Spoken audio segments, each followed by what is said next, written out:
Segundo Tessalonicenses, capítulo 1, do versículo 1 ao 12. Diz a suficiente palavra de Deus. Paulo, Silvano e Timóteo, à igreja dos Tessalonicenses, em Deus nosso Pai e no Senhor Jesus Cristo, graça e paz a vós outros da parte de Deus Pai e do Senhor Jesus Cristo. Irmãos, cumpre-nos dar sempre graças a Deus no tocante a vós outros, como é justo, pois a vossa fé cresce sobremaneira e o vosso mútuo amor de uns para com os outros vai aumentando, a tal ponto que nós mesmos nos gloriamos de vós nas igrejas de Deus, à vista da vossa constância e fé em todas as vossas perseguições e nas tribulações que suportais, sinal evidente do reto juízo de Deus, para que sejais considerados dignos do reino de Deus, pelo qual com efeito estáis sofrendo, se de fato é justo para com Deus que ele dê em paga tribulação aos que vos atribulam, e a vós outros que sois atribulados, alívio juntamente conosco, quando do céu se manifestar o Senhor Jesus com os anjos do seu poder, em chama de fogo, tomando vingança contra os que não conhecem a Deus e contra os que não obedecem ao evangelho de nosso Senhor Jesus. Estes sofrerão penalidade de eterna destruição, banidos da face do Senhor e da glória do seu poder, quando vier para ser glorificado nos seus santos e ser admirado em todos os que creram naquele dia, porquanto foi crido entre vós o nosso testemunho. Por isso, também não cessamos de orar por vós, para que o nosso Deus os torne dignos da sua vocação e cumpra com poder todo o propósito de bondade e obra de fé, a fim de que o nome de nosso Senhor Jesus Cristo seja glorificado em vós e vós nele, segundo a graça do nosso Deus e do Senhor Jesus Cristo. Amém. Vamos orar, meus irmãos, mais uma vez. Lida, pois, ó Deus, a tua palavra, te pedimos a unção do teu Espírito para trazer, Senhor, a exposição da mesma nesse momento. Entregues completamente, ó Deus, a ti, nunca jamais, ó Deus, confiando em nós e longe de nós, ó Deus, que possamos dizer qualquer palavra aqui, Senhor, que tire o entendimento real, verdadeiro, da tua lei, Senhor, do teu evangelho. Portanto, ó Deus, conduz-nos pelo teu Espírito a falar, ó Deus, de forma fiel. Tu conheces, ó Deus, toda a nossa limitação, mas, ó Senhor, confiamos na ação do teu Espírito, que é por ele que se entende a tua palavra, é ele que dá o verdadeiro entendimento, a compreensão, é ele que clareia as mentes, que retira toda a dúvida, que traz luz ao entendimento. E é o que nós te pedimos, ó Deus. Tem misericórdia das almas que ouvem, ó Deus, e que vão ouvir essa mensagem. Concede, ó Deus, entendimento para que não fiquem, ó Deus, na escuridão, nas trevas do seu próprio entendimento. Tira, Senhor, deles qualquer ideia, percepção de que podem compreender a parte de ti, ó Deus, a tua palavra, ou mesmo que podem de alguma maneira cooperar, que têm condições por si só de entender. Por isso, ó Deus, te pedimos que o Senhor traga salvação em face, ó Deus, dessa temática, a vinda do teu Filho. Concede temor, ó Deus, nos corações, para que se curvem, Senhor, diante da majestade do teu Filho. Assim nós te pedimos, ó Deus, no nome de Jesus. Amém.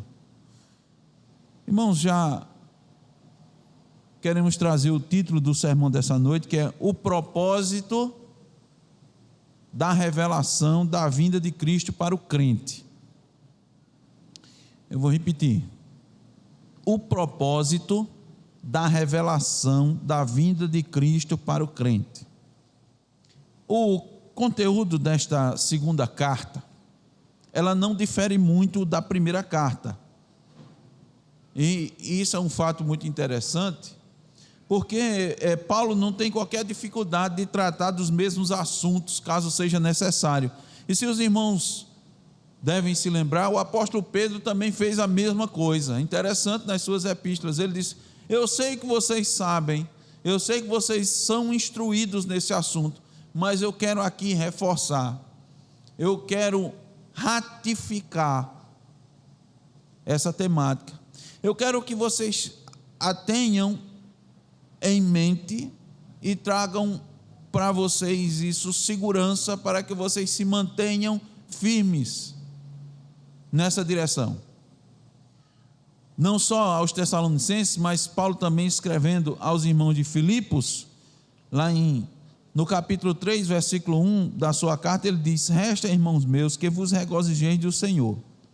Não me aborreço de escrever-vos as mesmas coisas, e é segurança para vós, é segurança para a igreja, é segurança para os crentes, que determinados assuntos sejam abordados, ensinados por várias vezes.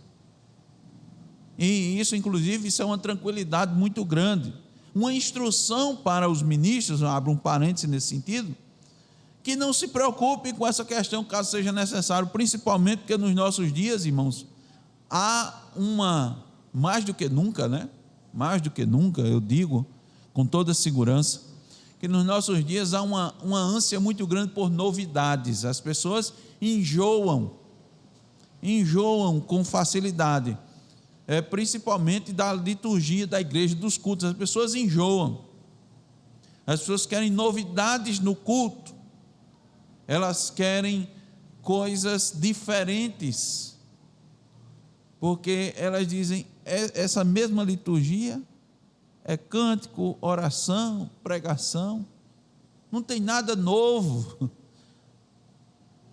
E os assuntos, eles querem que os assuntos da atualidade sejam tratados, ou melhor, os assuntos da Bíblia sejam tratados à luz da atualidade. Entendem? É o inverso. Então, por isso que nós vemos hoje identificar aquelas pessoas que estudam a igreja, elas identificam as fases. Hoje, nós temos uma fase muito característica das igrejas, pautada pelo momento atual, pela cultura, que é o pós-modernismo. Podem observar, as igrejas se adequam à cultura, ao momento. Então a mensagem começa a mudar, a característica da mensagem começa a mudar, o tipo de mensagem começa a mudar, o estilo, os pregadores se adequam ao momento. Por isso que alguns, eles já são classificados, muitos deles, como coaches, não é mais como pregador, porque é um modismo. Então eles pegam aquilo que está dando certo e se adequam para falar ao povo, para que o povo entenda, e vai falar numa linguagem, nas temáticas que as pessoas querem ouvir, estão interessadas em ouvir. Paulo diz: não me aborreço de escrever-vos as mesmas coisas. Paulo tratou do mesmo assunto na segunda epístola aos Tessalonicenses, que tinha abordado na primeira. Observem que até mesmo a maneira de saudar aqueles irmãos nas duas epístolas são idênticas. Ele diz: Paulo, Silvano e Timóteo, a igreja dos Tessalonicenses, em Deus nosso Pai e no Senhor Jesus Cristo, graça e paz a vós outros, da parte de Deus, Pai do nosso Senhor Jesus Cristo. Ele está aqui na segunda epístola apenas enfatizando diferentemente da primeira, que essa igreja estava firmada, fundada e ainda existia em Deus, o Pai, e no nosso Senhor Jesus Cristo. E vale destacar que ele não escreveu essa carta junto com Silvano e Timóteo.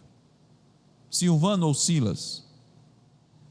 Ele assim se reporta a esses irmãos, que são seus fiéis colaboradores, porque eles estiveram na implantação dessa igreja e têm o aval desses dois servos para escrever essa carta, e é uma honra que ele está prestando a esses irmãos que têm o mesmo interesse pelo reino, se preocupam com as igrejas e se preocuparam tanto com essa igreja, em especial Timóteo, que foi enviado depois para lá, para ajudar os irmãos na sua caminhada de fé e trazer notícias para o apóstolo Paulo, notícias suficientes para ele escrever essa segunda epístola.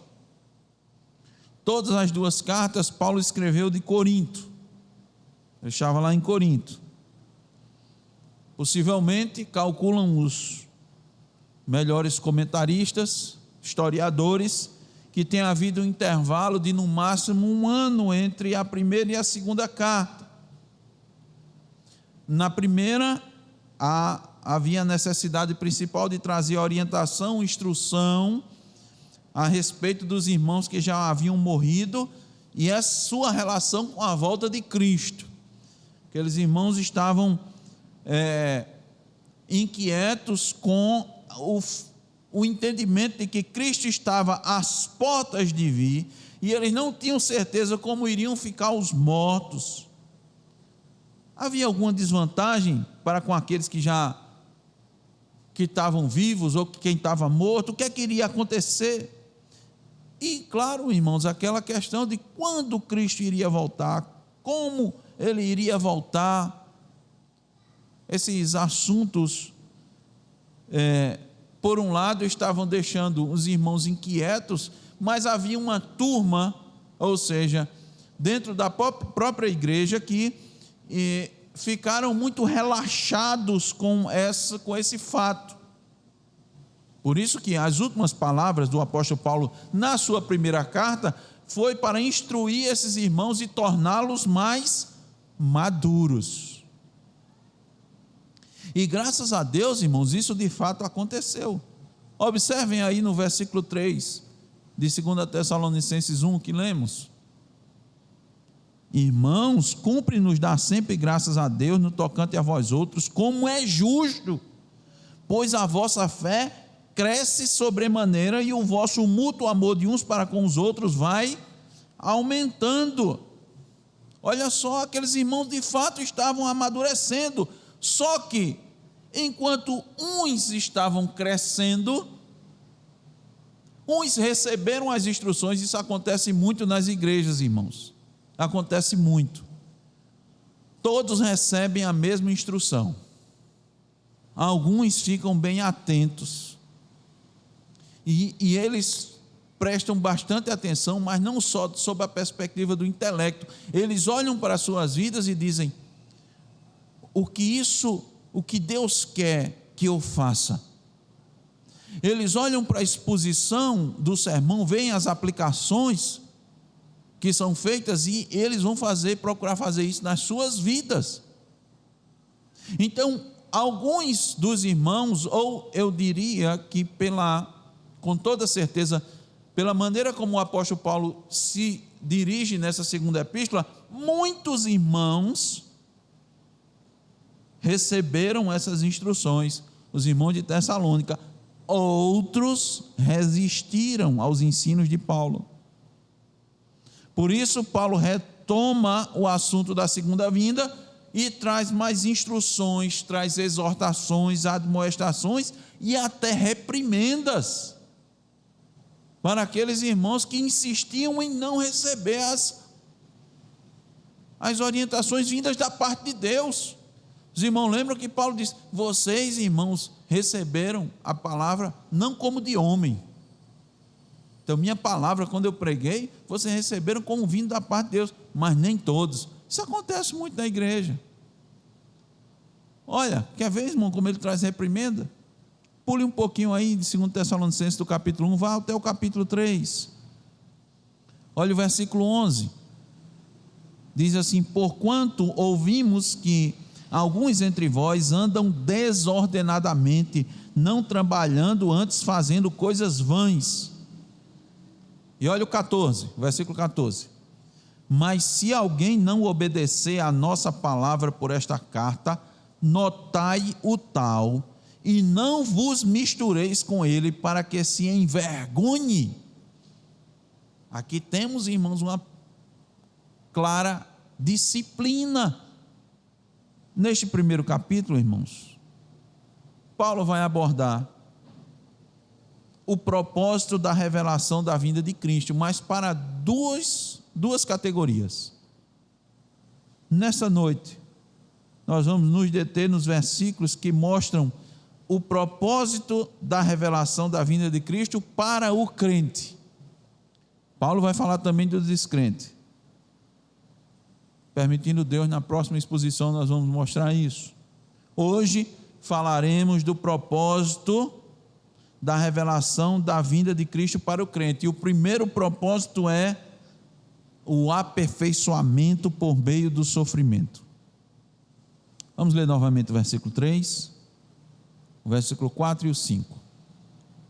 Irmãos, cumpre-nos dar sempre graças a Deus no tocante a vós outros, como é justo, pois a vossa fé cresce sobremaneira, e o vosso mútuo amor de uns para com os outros vai aumentando, a tal ponto que nós mesmos nos gloriamos de vós nas igrejas de Deus, à vista da vossa constância em fé, em todas as vossas perseguições e nas tribulações que suportais, sinal evidente do reto juízo de Deus, para que sejais considerados dignos do reino de Deus, pelo qual com efeito estáis sofrendo. Como dissemos, irmãos, o desejo de Paulo para a maioria dos irmãos de Tessalônica foi atendido. O desejo dele era para toda a igreja, mas a maioria da igreja deu a resposta positiva. Deus respondeu à oração do apóstolo Paulo, e essa igreja, a maioria dos irmãos estava de fato amadurecendo, de tal maneira, irmãos, que na nossa tradução usa-se a palavra cumpre-nos. É como se Paulo estivesse dizendo assim: meus irmãos, nós somos compelidos a dar graças a Deus por vocês, porque isso é justo. É justo reconhecermos esse crescimento na fé, no amor, na esperança. Esses irmãos tinham essas três virtudes muito claras: fé, esperança e amor. Aqui Paulo está agradecendo pela vida desses irmãos maduros, e isso, irmão, nos ensina a ter uma atitude também de agradecer a Deus pela vida dos irmãos que são bênçãos para nós, para a igreja de Cristo, para o reino de Deus. Reconhecer, honrar. Claro que nem todos podiam receber esse elogio, Paulo diz isso muito claramente, mas a quem era devido, devia ser honrado e ser grato a Deus. Por quê? Porque aqueles irmãos estavam fazendo com que a igreja crescesse na fé e no amor, porque só, irmãos, há crescimento da igreja quando cada um também cresce. Agora vejam a consequência natural de uma igreja fiel e madura. Sabe qual é? A perseguição. Aqueles irmãos estavam crescendo na fé, crescendo no amor, e a perseguição crescendo também. Pelas palavras utilizadas por Paulo, irmãos, nós podemos chegar à conclusão que essas perseguições também se davam no âmbito físico, ou seja, muito provavelmente esses irmãos estavam sendo açoitados e até presos, e estavam sofrendo pressões de toda ordem, porque esse é o modus operandi que o inimigo exerce sobre os filhos de Deus. Ele se utiliza de todas as armas possíveis. Lembre-se, quando ele pode usar a heresia, ele usa, ele tenta introduzir a heresia dentro da igreja. Quando a igreja está blindada contra a heresia, ele pode mandar a dificuldade e a perseguição. Quando a dificuldade e a perseguição não dá certo, ele lança as setas inflamadas, ele tenta levar os irmãos a brigarem uns com os outros, a haver dissensão, facções dentro da igreja. Ele usa, irmão, de todas as armas possíveis. Nós vemos isso na história da igreja, desde a igreja primitiva até os dias de hoje. Ele não e nunca vai ficar satisfeito com uma igreja fiel, uma igreja madura. Se você hoje, irmão, não vê tanto a questão do castigo físico no nosso país, porque em outros países muitos são torturados e até brutalmente assassinados, mas aquele cristão, irmãos, que vive fielmente a palavra de Deus, há pressão de todos os tipos, há chantagens, ameaças, coação, pressão psicológica. Alguns sofrem isso em todas as áreas, viu? Na família, nos conhecidos, nos amigos, vizinhos. Uns sofrem demissões, outros empregos são negados, outros são transferidos para lugares que ninguém quer trabalhar, que traz uma menor remuneração. É o que popularmente se chama assim: eu vou botar ele na geladeira, bota a pessoa lá, deixa ele isolado. Ou vem as propostas indecentes para a pessoa negar e ser motivo para ele também sofrer alguma reprimenda. A família rejeita, portas se fecham para a oportunidade de negócios, para a promoção no trabalho, vem períodos de escassez. Há uma luta, irmãos, interna, porque vem questionamento. O cristão começa a se questionar se de fato esse é o caminho, porque ele está agindo assim, as dificuldades aumentam. Ele olha para os outros e diz: mas fulano se dá bem, não é melhor ceder um pouquinho em determinada área? Será que eu não estou sendo muito rígido nessa questão? Tudo isso, irmão, essas coisas trazem sofrimento para o cristão. Ele muitas vezes perde a saúde, perde seus amigos, familiares se afastam dele. Alguns que estavam mais próximos deixam, não ligam mais, não se importam. Tem uma determinada atitude, irmãos, que é muito comum, sabe? Que muitas vezes abala muitas pessoas. Fazem manifestações públicas de carinho e amor para uns e para outros não, desprezo. Isso dói.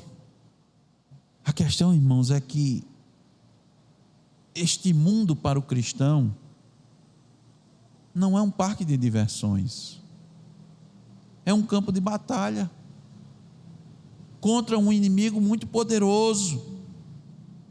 Em Efésios diz que não temos que lutar contra a carne e o sangue, mas contra principados, potestades, príncipes das trevas desse século, hostes espirituais da maldade nos lugares celestiais. Efésios 6,12. Até que Cristo venha, esses sofrimentos vão aperfeiçoando o crente. Por isso que a gente não deve pensar, não deve ter essa linha de pensamento, linha teológica, de que a igreja vai ser removida da grande tribulação. Ela não vai. Nós já estamos passando, nós já estamos no milênio. O cristão que está vivendo por muito tempo na tranquilidade, é bom parar para pensar, porque a tribulação ela é constante para a igreja, principalmente para uma igreja madura, que busca expandir o reino de Deus por meio da pregação genuína, que busca adorar a Deus da maneira que Ele deseja. E uma das primeiras coisas que acontece com ela é ficar isolada. Só que na grande tribulação vai haver um aumento da perseguição. Isso aí é fato. E no momento adequado, Deus vai dar o livramento à igreja. Mas ela vai enfrentar a tribulação, assim como faz todos os dias. É que um dia vai aumentar. E até esse dia, olhe, preste atenção, irmãos. O crente vai se aperfeiçoando. As igrejas fiéis vão amadurecendo. Entende? Essas vão aguentar o tranco, a tribulação. E ainda assim esses dias vão ser abreviados por causa dos eleitos. Muita igreja, irmão, muita igreja aí não vai aguentar o aperto não, vai ceder. Muitos que se dizem crentes vão manifestar a marca da besta, porque não vão aguentar a pressão. Como?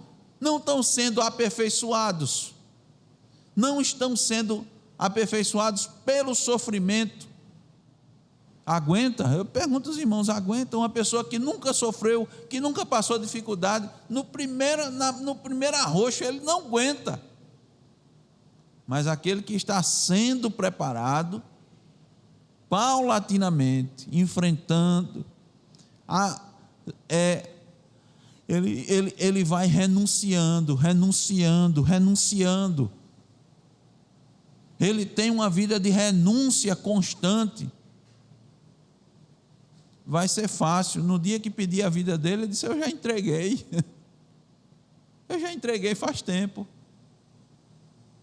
Mas quem nunca fez isso, não vai aguentar. William Gurnall disse assim: as aflições são tão necessárias para nosso transporte ao céu, quanto a água para levar o navio ao porto. Olha o versículo 5 novamente. Sinal evidente do reto juízo de Deus, para que sejais considerados dignos do reino de Deus, pelo qual com efeito estais sofrendo. De novo, deixa eu lembrar os irmãos, aquela mensagem que fica aí nas igrejas: pare de sofrer. Olha o que é ou não, irmãos, contrário ao evangelho. Esse evangelho que fala aí, que isso é pregado aí, isso é um falso. Olha o que o apóstolo Paulo está dizendo, a palavra de Deus diz assim: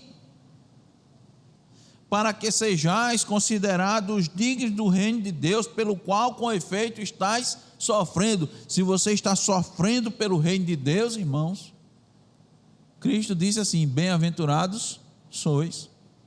Não é amaldiçoado não. É o falso evangelho que diz isso, que vende isso. E esse é um propósito benevolente de Deus. Um propósito benevolente. Não é que Deus seja sádico não, irmãos. Tenha prazer no sofrimento dos teus filhos. Mas Deus vai recompensar seus filhos com perseverança, e no juízo final vai declarar publicamente a lealdade dos seus seguidores. Ele vai dizer: vinde benditos de meu Pai, entre aqui no reino que foi separado, está reservado para vocês. Por causa desse reino, não só Paulo, Silas e Timóteo, e muitos outros estão sofrendo. Qual é o propósito da revelação da vinda de Cristo para o crente? Primeiro, aperfeiçoamento por meio do sofrimento. Segundo, alívio do sofrimento.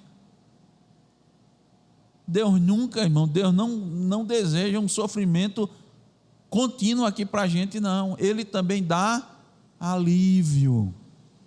Ele é misericordioso, bondoso, longânimo. Olha o versículo 7. E a vós outros que sois atribulados, alívio juntamente conosco, quando do céu se manifestar o Senhor Jesus com os anjos do seu poder. É por isso que o crente sempre deve dizer: Hosana, vem Senhor Jesus. Porque a sua vida de tensão será aliviada.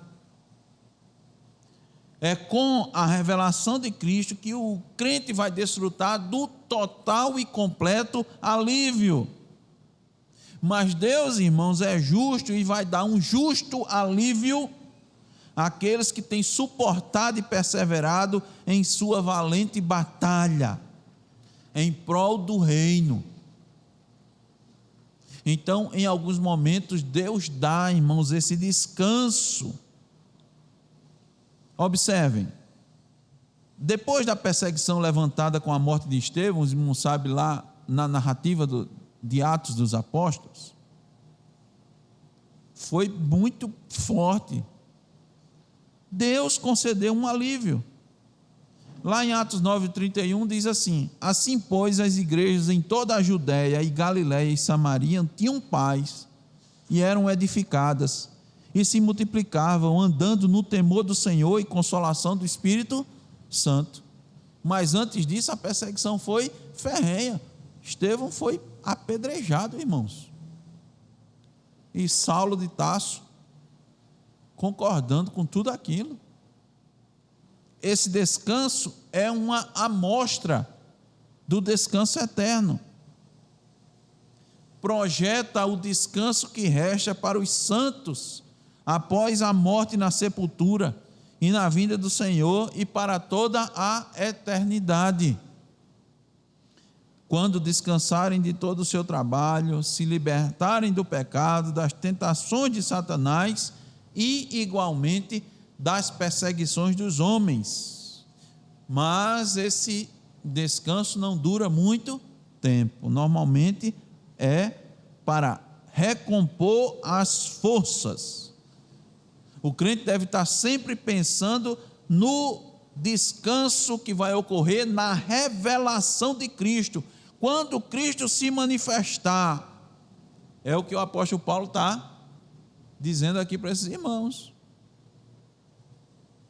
O propósito da revelação de Cristo para o crente é o alívio. Então, irmãos, a palavra revelar tem um sentido de descobrir, tirar o véu.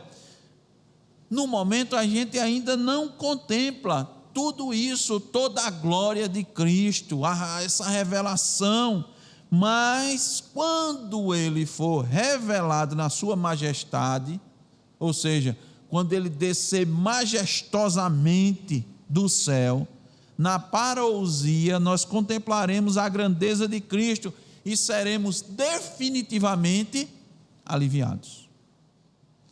Irmãos, desde que uma nuvem encobriu Cristo à vista dos apóstolos para o céu, está lá em Atos 1:9, tem sido, por assim dizer, escondido e não tem sido visto com os olhos corporais pelos homens da terra desde então.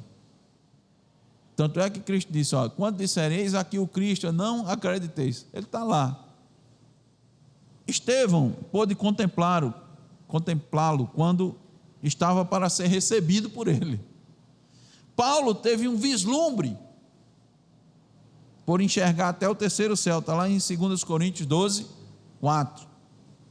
Ele diz: fui arrebatado ao paraíso e eu vi coisas indizíveis, coisas que ao homem não é permitido falar.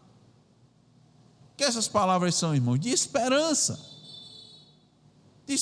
para quem está sofrendo pelo Evangelho, quem está sofrendo pelo reino, para aqueles que estão na frente de batalha, quem busca o reino de Deus em primeiro lugar, quem está disposto a dar a sua vida, ou seja, aquele que não considera a sua vida preciosa, a esses Deus tem uma promessa de alívio relacionado à revelação da glória de Cristo, algo que nós sequer temos como expressar nesse momento.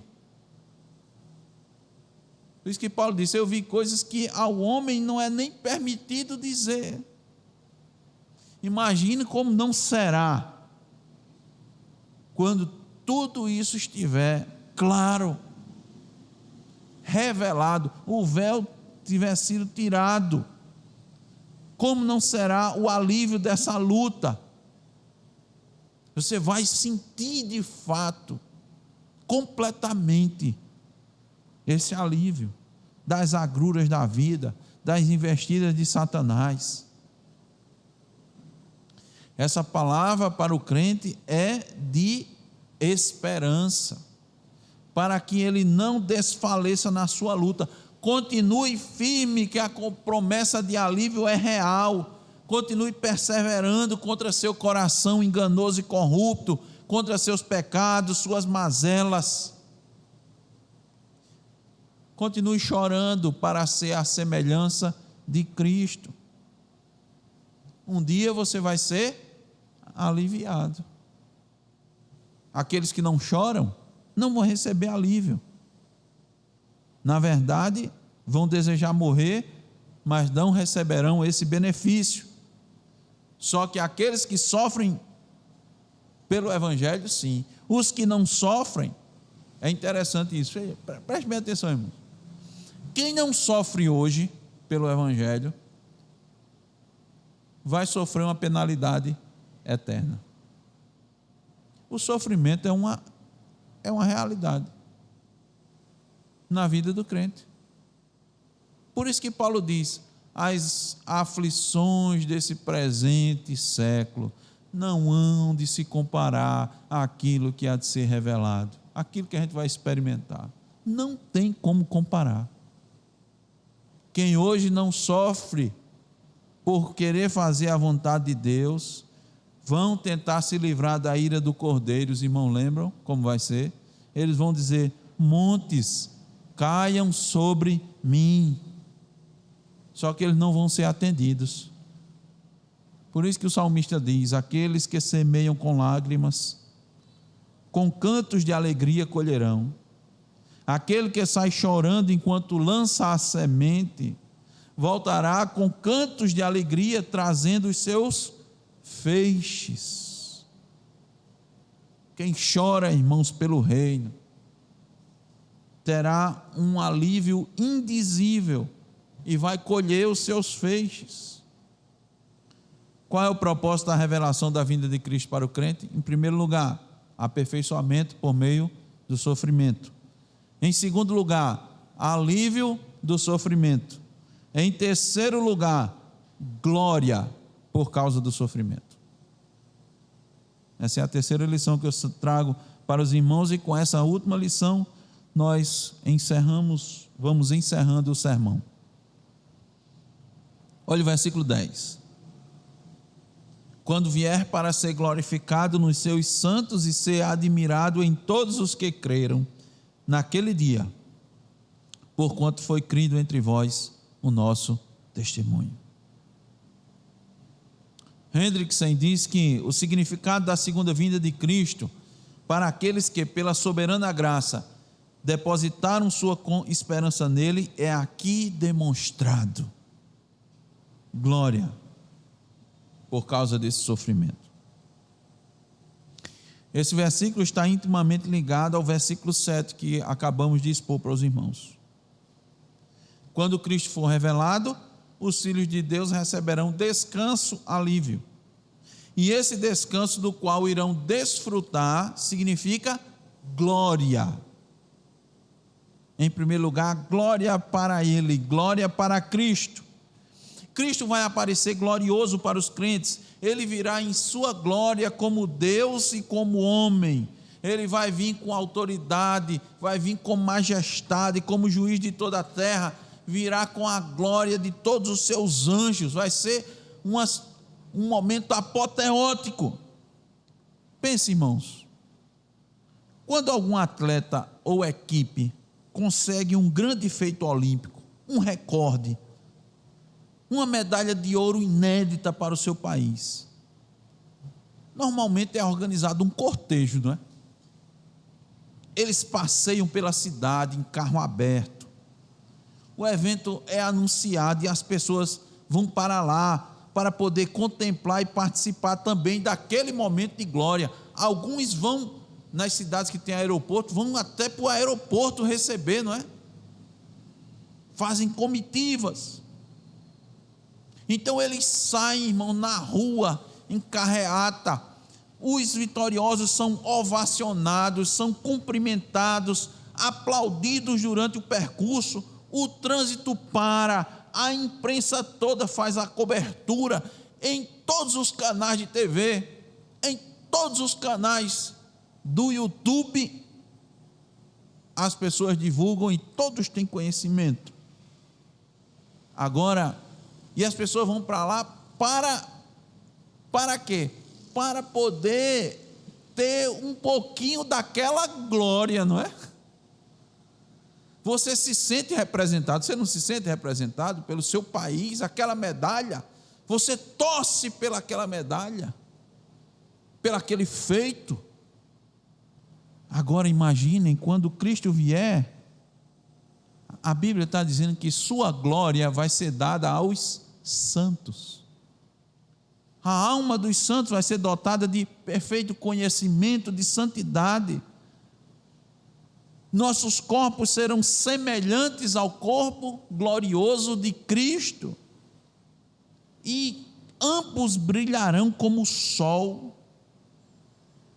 Os crentes, olha, irmãos, vão refletir a luz de Cristo, seus atributos vão refletir a imagem de Cristo na sua grandeza, porque eles vão estar completamente retirados, ou qualquer vestígio de pecado vai ser retirado da sua vida.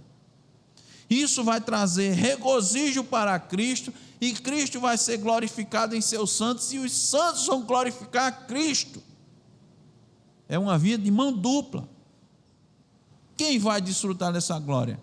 Aqueles que sofreram por amor de Cristo, aqueles que foram participantes de seu sofrimento, aqueles que completaram os sofrimentos de Cristo na sua vida. Aquele homem de dores, em quem não havia beleza alguma, reportado pelo profeta, agora virá em toda a sua glória.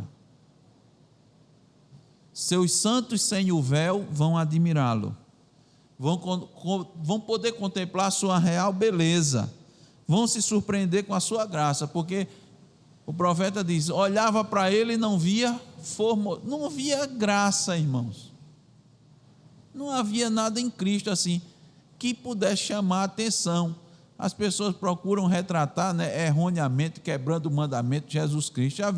Já viram alguém retratar Jesus Cristo numa figura feia? Vocês já viram? Não, né? Eu nunca vi. Nada vai se comparar.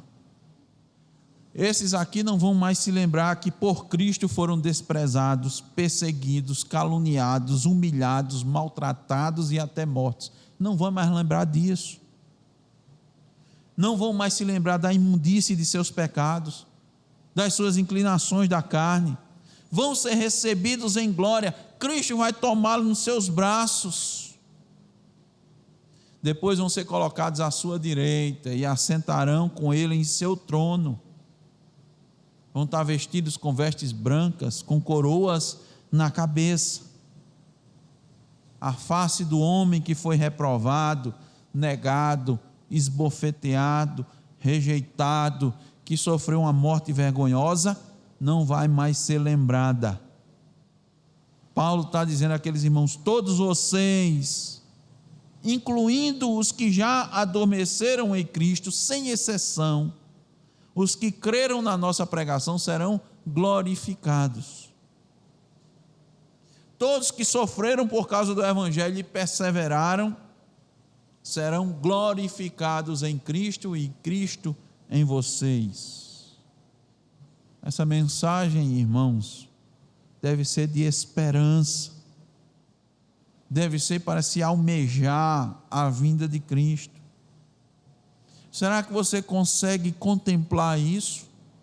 Ou você prefere a glória da conquista humana em carro aberto pela cidade, para que as pessoas lhe ovacionem?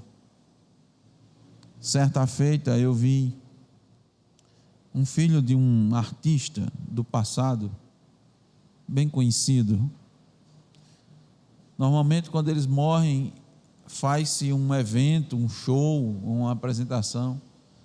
e bota tributo a fulano, né?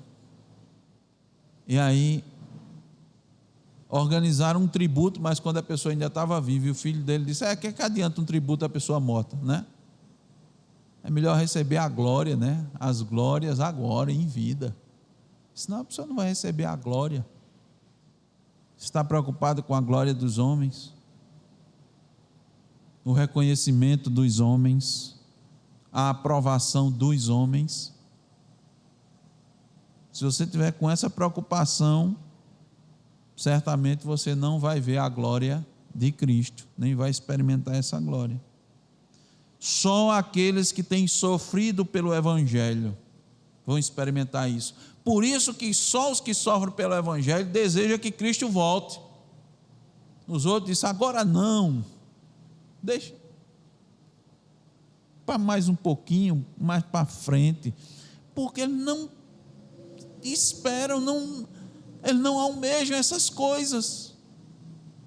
Eles não estão sentindo ainda o pecado, seus pecados, o peso dos seus pecados. Eles não estão chorando os seus pecados todos os dias. Quem está vivendo e se deleitando com as coisas desse mundo não quer que Cristo volte, não. Não diz como Paulo diz: estou pressionado dos dois lados.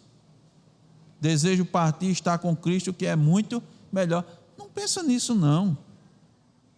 Por isso eu pergunto: o que representa a vinda de Cristo para você? Seja sincero na sua resposta. Seja sincero com você mesmo. A vinda de Cristo para você representa alívio do sofrimento devido às lutas contra o pecado, contra os inimigos do reino. A vinda de Cristo representa momento de glória, de coroação, ou a vinda de Cristo representa juízo eterno? Você tem pensado na vinda de Cristo? Tem refletido que há um duplo propósito na revelação de Cristo? O primeiro propósito nós vimos hoje: ser glorificado nos santos, naqueles que estão amadurecendo, crescendo na fé, no amor, na paciência, em meio à perseguição. Entretanto, há um segundo propósito, sobre o qual desejamos falar no próximo sermão, que é retribuir com vingança aos desobedientes. A que propósito sua vida vai servir? Glorificação ou juízo? Que Deus lhe conceda glorificar o seu nome, ainda enquanto vivo. Amém.